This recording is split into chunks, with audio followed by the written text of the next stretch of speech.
اللہ تعالیٰ اپنے نبی آخری نبی صلی اللہ علیہ وسلم سے فرماتے ہیں کہ جاؤ اور خوشخبری دو ان لوگوں کو جنہوں نے آزمائشوں کے اندر بھی اللہ کو یاد رکھا اور اللہ ان کو نوازے گا۔ تو آج میں یہ بات آپ سے کرنا چاہتا ہوں، خوشخبری کی بات۔ میں نے بہت زمانہ اور بہت دور دیکھا جس کے اندر ہم اپنے آپ کو کبھی کسی چیز پر اور کبھی کسی چیز پر ملامت ہی کرتے رہے، مگر وہ خوشخبری کیا ہے، اس کی بنیاد کیا ہے؟ جب وہ بچہ پاکستان کا 74 سال پہلے پیدا ہوا تو یہ تو اب اس کی جوانی آئی ہے، اس نے سیکھا، اس نے ٹھوکریں کھائیں، کہیں آزمائشوں سے گزرا، اللہ کا شاکر رہا۔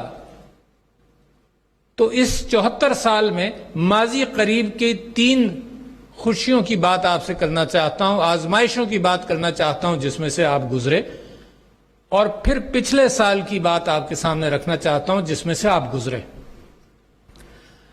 تو پچھلے 74 سال میں بہت ساری مشکلات تو تھیں، مگر ایک چیز کے اندر بہت بڑی کامیابی آپ نے حاصل کی، اور میں مسلح افواج کا اور ان پاکستانیوں کا جنہوں نے اس کے اندر قربانیاں دیں ان کو خراج تحسین پیش کرتا ہوں، وہ ہے دہشت گردی کا مقابلہ۔ دنیا کی کسی قوم نے اس انداز سے مقابلہ نہیں کیا دہشت گردی کا جتنا پاکستان نے، اور جس انداز سے کیا اور جس کامیابی سے کیا۔ اس معاملے میں آپ نے دنیا کو سکھایا کہ دہشت گردی کا مقابلہ کیسے ہوتا ہے، اور آپ پھر اپنے مغرب میں دیکھیں کہ بہت سارے ملک اور بہت سارے مسلمان اور بہت سارے ممالک اس کا مقابلہ کر نہیں سکے اور پریشان رہے۔ دوسرے، یہ پہلی بات میں آپ کو کہہ رہا ہوں جو آپ نے سیکھی۔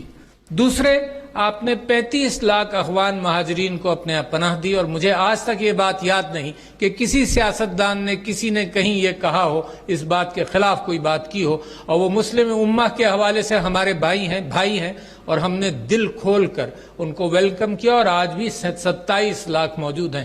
اس کا ذرا سا موازنہ کیجئے، آج کل مغربی ممالک کے اندر جہاں مہاجرین کو 100 مہاجرین کو بھی پناہ دینے کے لیے تیار نہیں ہے، غرق ہونے دیتے ہیں سمندروں کے اندر، مگر پناہ دینے کے لیے تیار نہیں ہے۔ یہ آپ کی جیت ہے، یہ آپ کے کردار کی نفاست ہے، یہ وہ کردار ہے جو میرے نبی صلی اللہ علیہ وسلم نے اس بات کو مسلم امہ کو سمجھایا۔ یہ آپ کی دوسری جیت تھی۔ تیسری جیت آپ کی یہ تھی، یہ پچھلے 74 سال کی بات کر رہا ہوں، تیسری جیت آپ کی یہ تھی کہ آپ نے اپنے اندر سے انتہا پسندی کو ختم کیا، آپ نے جوڑا، آپ نے قوموں کو جوڑا، اور قوموں کو جوڑنا اس اتحاد کی تلاش تھی جو اتحاد قائد اعظم محمد علی جناح نے قوم سے کہا تھا، اتحاد، تنظیم اور ایمان۔ تو آپ نے اپنے ہاں انتہا پسندی ختم کی، اور اس کا نتیجہ آپ نے دیکھا پچھلے سال جب بھارت نے پاکستان پر حملہ کیا تو آپ نے نتیجہ دیکھا کہ ان تینوں وجوہات کی بنیاد پر، اور عمران خان صاحب نے جو امن کے اعتبار سے پیغام دیا تھا بھارت کو، ان تینوں باتوں کے ساتھ جو آپ نے سیکھا، سارا پاکستان امن چاہتا تھا، پرائم منسٹر نے امن کا پیغام دیا، سارا میڈیا امن چاہتا تھا، لہٰذا اور باؤنڈری کے دوسری طرف ہمارے مشرق کے اندر سارا میڈیا، سارے لوگ، سارے سیاستدان جنگ کی بات کرتے تھے، تو لہٰذا قوم نے سیکھ لیا۔ میں آپ کو یہی بتانا چاہتا ہوں، یہ خوشخبریاں ہیں کہ آپ نے سیکھا کیا، کن آزمائشوں سے گزرے۔ اب آتے ہیں پچھلے 2 سال اور پچھلے سال خاص طور پر، قوم نے عدلیہ سمیت، ساری قوم نے حکومت سمیت، پارلیمنٹ سمیت ایک کرپشن کے خلاف بھی ایک علم بلند کیا۔ اس میں کنٹروورسیز ہو سکتی ہیں، مگر ایک نیت کا اظہار قوم نے کر لیا جس کی عکاسی لیڈران پارلیمنٹ نے اور پرائم منسٹر صاحب نے بڑے زور و شور کے ساتھ کی۔ یہ آپ کی جستجو جاری رہے گی۔ مگر جیت کیا ہوئی؟ یہ کورونا وائرس کا مثال کے طور پر حملہ ہوا پاکستان پر اور دنیا بھر میں۔ اس میں دنیا لاک ڈاؤن کی طرف گئی، اور پرائم منسٹر صاحب نے اور NCOC کی مدد سے پرائم منسٹر صاحب نے یہ فیصلہ کیا کہ ہم وہ لاک ڈاؤن نہیں کر سکتے، اپنی قوم کی فکر کرتے ہوئے، اپنے غریبوں کی فکر کرتے ہوئے، جس سے معاش کا بہت سخت نقصان ہو اور بھوک میں لوگوں کی جانیں جائیں۔ اچھا، یہ ڈیٹا بیسڈ بات نہیں تھی، یہ تھی اپنی خواہش کے مطابق اور اس درد رکھنے کے مطابق کہ جو عوام کا سربراہوں کے دل میں ہونا چاہیے۔ اور میں یہ ڈیٹا کے اوپر اور عزم کے اوپر ایک بات کرنا چاہتا ہوں کہ طارق بن زیاد کی مثال میں دینا چاہتا ہوں کہ طارق بن زیاد جب اسپین کے اندلس پہنچے اور اسپین میں پہنچے تو انہوں نے اپنی کشتیاں جلائیں. سارا ڈیٹا، ساری اسٹریٹجی اس بات کی ڈکٹیشن کرتی تھی کہ بھائی کشتیاں ہونی چاہیے، اگر جنگ ہار گئے تو پیچھے چلے جائیں گے. مگر یہ ایک ویژن اور عزم ہوتا ہے، ایک اس بات کا اظہار ہوتا ہے لوگوں کے ساتھ کہ نہیں، مشکل طریقہ ہے، مشکل راستہ ہے، مگر اپنی قوم کے لیے اور اپنے لوگوں کے لیے یہی راستہ اپنانا پڑے گا. تو یہ راستہ آپ کی لیڈرشپ نے اپنایا. میں عمران خان صاحب کو اس بات پر خراج تحسین پیش کرتا ہوں. اس سمارٹ لاک ڈاؤن کے ساتھ ساتھ دوسرا کام آپ نے کیا کیا، اور میری گفتگو پرائم منسٹر صاحب کے اس حوالے سے رہی. دوسرا کام آپ نے یہ کیا کہ جب مساجدیں ساری دنیا کے اندر بند ہو رہی تھیں، لاک ڈاؤن میں جا رہی تھیں، تو ہم نے فیصلہ یہ کیا کہ مسلمان ایک ڈسپلن قوم ہے، وضو کر کے نماز پڑھنے 5 وقت مسجد میں جاتا ہے. اس ڈسپلن قوم کو ہی ہمت دلائیں کہ تم خود اپنے اوپر یہ ڈسپلن، سوشل ڈسٹنسنگ کا، طہارت کا، صفائی کا اور کورونا وائرس کے مقابلے کے اعتبار سے اپنی تراویحیں بھی جاری رکھو. آپ کا ملک دوبارہ دنیا میں پہلا ملک تھا جہاں پر یہ سوشل ڈسٹنسنگ کے ساتھ آپ نے اپنی تراویحیں وغیرہ اور عبادتیں جاری رکھیں. اور دیکھو، اللہ سے تعلق رکھا ہم نے. جب اللہ سے ہم نے تعلق رکھا تو ہماری جو کوششیں تھیں اسمارٹ لاک ڈاؤن کی، which was a risky situation, اس میں اللہ تعالیٰ نے برکت ڈالی. دوسری یہ اس کے اندر آپ نے اپنے استحکام کے حوالے سے اور اپنے نظم کے اعتبار سے آپ نے اپنا وزن ڈالا. علماء، میڈیا نے مسلسل یہ تلقین کرتے رہے، میں ان کا بھی مشکور ہوں کہ ایس او پیز اختیار کرو، اور ابھی بھی ضروری ہیں. آپ نے دیکھا، آپ سب لوگ یہاں ماسک پہن کر آئے ہیں. ابھی بھی کورونا وائرس کا پورا مقابلہ ہم نہیں کر سکے ہیں، انشاءاللہ کر لیں گے. جو ہم نے سیکھا، جو ڈسپلن پیدا کیا، اس کی بنیاد پر کر لیں گے. محرم الحرام بھی آ رہا ہے اور اس کے اندر، اس مہینے کے اندر بھی انشاءاللہ اپنی احتیاطیں جاری رکھیں گے. میں اس کے ساتھ ساتھ ڈاکٹرز کا پہلے ان لوگوں کے ساتھ بھی تعزیت کر لوں جن کے لواحقین اس کے اندر فوت ہوئے، اور ان ڈاکٹرز، نرسز کا شکر گزار ہوں جنہوں نے اس کے اندر بڑی محنت کی. مگر یہ جیت کس طرح سے، یہ تو آپ نے کیا نا، مگر آپ دوسری قوموں کو دیکھیں. جب ہم نے ایس او پیز مساجد کے حوالے سے بات طے کی، سب لوگ، کریٹیکل لوگ جو کرٹیسائز کر رہے تھے، انہوں نے کہا کہ یہ قوم انڈسپلنڈ ہے، یہ قوم ان پڑھ ہے، یہ نہیں کر سکتی. تم دیکھنا یورپ میں اور مغرب کے اندر کس طرح سے ڈسپلن ہوگا. اور آپ کو تعجب ہوگا کہ آپ نے یہ دیکھا کہ وہاں کے بیچز کے اندر وہاں کیسے لوگوں نے مظاہرہ کیا اور پاکستان کے اندر کیا مظاہرہ کیا. وی ور سرٹنلی بیٹر. یہ قوم کا اخلاق اور قوم کا تنظیم کے اعتبار سے ایک کنوکشن بہتر ہوا. پھر کیا ہوا اسی کے اندر؟ میں سمجھتا ہوں کہ پاکستان کی تاریخ میں ایسی بات نہیں ہوئی. دوسرے ممالک نے یہ کہا کہ ہمیں پاکستان سے سیکھنا چاہیے. تو میں جو آپ کے سامنے خوشخبریوں کی ایک لمبی قطار اور چیزیں بیان کر رہا ہوں، وہ اسی نیت سے کر رہا ہوں کہ یہ بچہ جیسے جوان ہو رہا ہے تو بچوں کو اور بڑوں کو اور اپنی اولاد کو جس طرح سے میں تربیت کرنے کی کوشش کرتا رہا ہوں، وہ ہمت دلاتے ہیں. یہ کہتے ہیں کہ بیٹا تم کر سکتے ہو، بیٹی تم کر سکتی ہو، تم میں طاقت ہے. نہ کہ یہ کہتے ہیں کہ تم نہیں کر سکتے، تم تو یہ ہو، تم نے تو یہ غلطیاں کی. تو لہٰذا اس 14 اگست کو میں وہ خوشخبریاں آپ کے سامنے رکھنا چاہتا ہوں. سنت نبوی پر عمل کرنے کی کوشش ہی کر سکتا ہوں کہ مسلمان قوم اور خاص طور پر پاکستان کی قوم جو ہے وہ اٹھ کر جو کھڑی ہو رہی ہے. پرائم منسٹر صاحب نے ایک لفظ استعمال کیا، ٹپنگ پوائنٹ، اور میں بڑا مطمئن ہوں اس بات سے کہ یہ ہے ٹپنگ پوائنٹ. قوم بدل رہی ہے. اس کی ایک مثال آپ کے سامنے رکھی. دوسرا بڑی مثال جو جیت اس سال کی ہے، اس کے اندر ایک احساس پروگرام. دیکھیں، آئین کا ایک معاہدہ ہے سارے پاکستانیوں کے ساتھ کہ ان کی آئین نے ایک سوشل اور ایک سماجی پیکٹ ہے آئین کا، اسٹیٹ کا، عوام کے ساتھ، اور اس کے اندر ہے یہ فکر کرنا غریب کی، اس کے ہاتھ پکڑ کر اس کے ساتھ چلنا.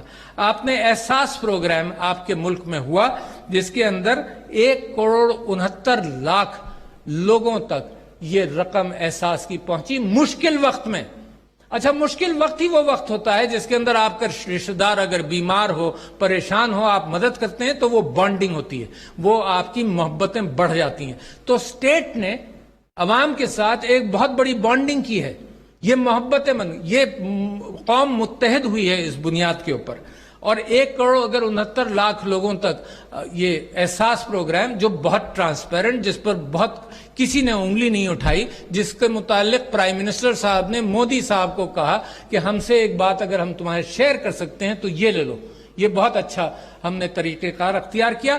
وہاں پر اور یہاں پر کتنا فرق تھا، لاک ڈاؤن ہوا بھارت میں اور کروڑوں لوگوں کو کہہ دیا گیا کہ تم پیدل جاؤ، 1000 میل دور تمہارا گھر ہے، ہمیں کوئی فکر نہیں، تم جاؤ پیدل جاؤ، مگر یہ کہ یہ لاک ڈاؤن تو ہوگا۔ یہ ایلیٹسٹ لاک ڈاؤن کی کیفیت تھی جس کے اندر غریب بڑی مشکلات سے گزرا۔ یہاں ہم نے سمارٹ لاک ڈاؤن کیا اور ہم نے غریب کی فکر کرتے ہوئے احساس پروگرام کے ذریعے ان کے ساتھ محبتوں کا رشتہ بڑا کیا۔ اگر 1.69 کروڑ خاندان تک احساس کے رقم پہنچی، یہ انہی کی امانت تھی، احساس کی اگر رقم پہنچی تو اس کا مطلب کہ 7-8 کروڑ افراد تک یہ بات ضرور گئی، کیونکہ ہر خاندان میں ہر گھر کے اندر 5-6 افراد تو ہوں گے جو اس سے مستفیض ہوں گے، ایک گھر میں 2 رقومات نہیں پہنچی۔ پھر میں بات کرنا چاہتا ہوں آپ سے کہ قومیں اگر غربت سے نکلتی ہیں تو 2 وجوہات سے نکلتی ہیں خاص طور پر، ایک تعلیم اور دوسرے صحت۔ صحت کے حوالے سے آپ نے دیکھا کہ اتنی تیاری کی آپ کی قوم نے، اتنی تیاری کی آپ کی حکومتوں نے کہ جو چیز آپ نے ہسپتال بنائے، بیڈز بنائے، میرے خیال سے کسی جگہ بھی 60 یا 70% سے زیادہ استعمال ہی نہیں ہوئے۔ تو تیاری آپ کی زیادہ تھی، کریڈٹ ٹو یور آرگنائزیشن کہ آپ نے یہ کام کیا۔